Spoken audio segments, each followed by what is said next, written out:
बाजी की चढ़ती जवानी मेरा नाम इस्त है। मेरे घर में माँ पापा में और मुझसे बड़ी बहन रहते हैं। मेरी बहन का नाम थना है।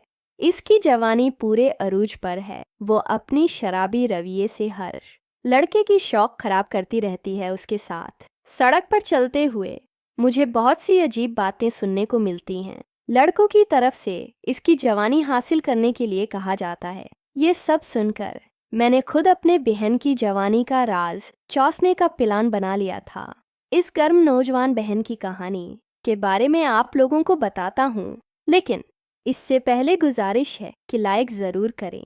मैंने अपनी बहन की बली और उसकी दूध हासिल करने के लिए कई बार कोशिश की थी, लेकिन इससे मिलना तो दौर की बात।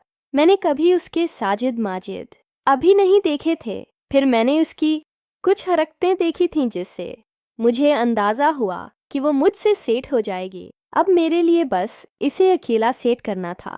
एक दफ़ा का जिक्र है कि इमी और पापा को मेरे चचा के यहाँ शादी के लिए जाना पड़ा। माँ 6 दिन पहले चली गई थी, लेकिन इबा को शादी से 2 दिन पहले रुखसत होना था। इन्हें 4 दिन बाद वापस आना था। घर में हम बहन भाई रहने वाले थे।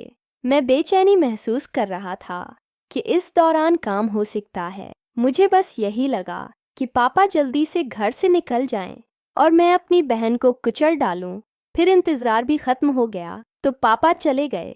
हम दोनों शाम को खाना खाने बैठ गए। इस दिन गर्मी इतनी खौफनाक थी कि इतने अपनी कमीज़ और पेंट उतार कर तो लिया पहन लिया। मेरी बहन ने भी एक छोटा सा फिराक पहना हुआ था जिससे उसके साजिद माजिद साफ दिखाई दे रहे थीं। इसे देखकर मेरा तो वैसे ही काम हुआ गया। मेरी बहन ने नीचे पतलून पहन रखी थी। मैं मज़ीद बर्दाश्त नहीं कर सकता था।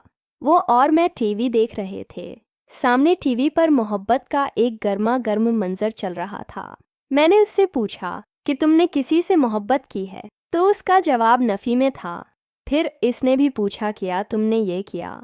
मैंने भी किसी से मोहब्बत नहीं की थी, तो मैंने भी कहा नहीं। फिर मैंने पूछा आप अकेले कैसे रहते हैं भाई, बर्दाश्त नहीं कर सकता। पुलिस पर वो कहने लगे ये तो बात है भाई, लेकिन मैं क्या करूं, मैं ज़्यादा बाहर नहीं जाती, इसलिए किसी से नहीं मिली। लेकिन मैं भी एक लड़की हूँ, इसलिए मुझे अंदर से कुछ महसूस होता है। अब मैंने कोई वक्त ज़ाया किए बगैर पूछा क्या तुम मुझसे मोहब्बत करोगे। इसने कहा मैं ये करूँगी। शायद वो मेरे जज्बात को नहीं समझ पाई थी। मैंने कहा मैं भी तो उसकी मोहब्बत करना चाहता हूँ। इसने कहा कैसे। मैंने कहा पहले बताओ किसी को बताओगे। वो बोली नहीं, पहले बताओ कैसे करोगे। मैंने आगे बढ़कर पहले ही उसकी गर्दन को बोसा दिया। वो हड़बड़ा रह गई, लेकिन कोई एहतिजाज नहीं हुआ। फिर बौसी दिया कि एक खेल शुरू हो गई। वो मेरे साथ ताउन कर रही थी, लेकिन इनकार भी नहीं कर रही थी। मैंने साजिद माजिद को दबा।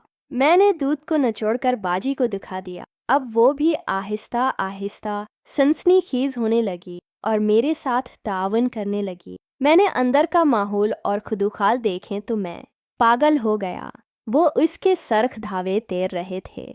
मेरे हाथ वहां बढ़ने लगे जहां नहीं बढ़ना चाहिए था, लेकिन खैर ये हाथ भी मैं ये हद पार करती। वो मुसलसल मेरी आंखों में देख रही थी और मेरा हाथ भी हद क्रॉस करती देख रही थी। वो पागल हो गई और कराहने वाली मशीन बन गई। मैंने वो सब करना शुरू किया जो उसकी बर्बादी के लिए काफ़ी था।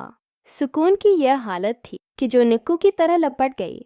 होश आवाज़ तो खो बैठे थे, इसलिए वो सबको हुआ जो नहीं होना चाहिए। जब सुकून से हो गए तो वो रोने लगी और बोलिए तुमने ये क्या घर दिया, ये फौरन बाहर भी तो खोल सकते थे और मिम्मा पापा मेरी जान ज़रूर ले लेंगे। मैंने कहा अरे पागल लड़की, दवाई कल लाऊंगा, खा लो सब कुछ ठीक हो जाएगा। दवा का नाम सुनते ही वो खुश हो गई और दोबारा तैयार हो गई। फिर अंदर का माहौल तूफान की शक्ल में अख्तियार कर गया। फिर से वही चीखें और वो मसरत बड़ी सिसकारियां जन्म लेने लगीं। तो 4 दिन तो हमने खूब सुकून के साथ गुजारे। 4 दिन के बाद जब अम्मी और अबा घर आए तो हमारा खेल रख गया। उम्मी और पापा को वापस आने को 1 महीना हुआ था। इस दिन बहुत बारिश हो रही थी, जिसकी वजह से मौसम काफ़ी सर्द हो गया था और एक को सर्दी लगने लगी थी। रात को पापा और उम्मी अपने कमरे में लेटे थे। हम दोनों अलग अलग कमरों में सोने चले गए टाइम मेरी बहन माँ के साथ सोती है और वालिद मेरे साथ बाहर के कमरे में सोते हैं। क्योंकि पापा अब भी मम्मी के साथ खेलते हैं, इसलिए वो कभी कभी मम्मा के साथ सोते हैं और मम्मी भी बाबा के साथ खेलती हैं। दिन भी ऐसा ही हुआ। पापा माँ के साथ कमरे में गए और हम दोनों बाहर के कमरे में आ गए। हम दोनों लुत्फ अंदोज हो रहे थे। फिर अम्मी और पापा के कमरे से खेलने की आवाज़ें आने लगीं, इसलिए हमने भी खेलने का इरादा किया और खूब खेलने और इस खेल का हम खूब मज़ा लिया। अब हम दोनों भाई बहन नहीं बल्कि मियाँ बीवी थे।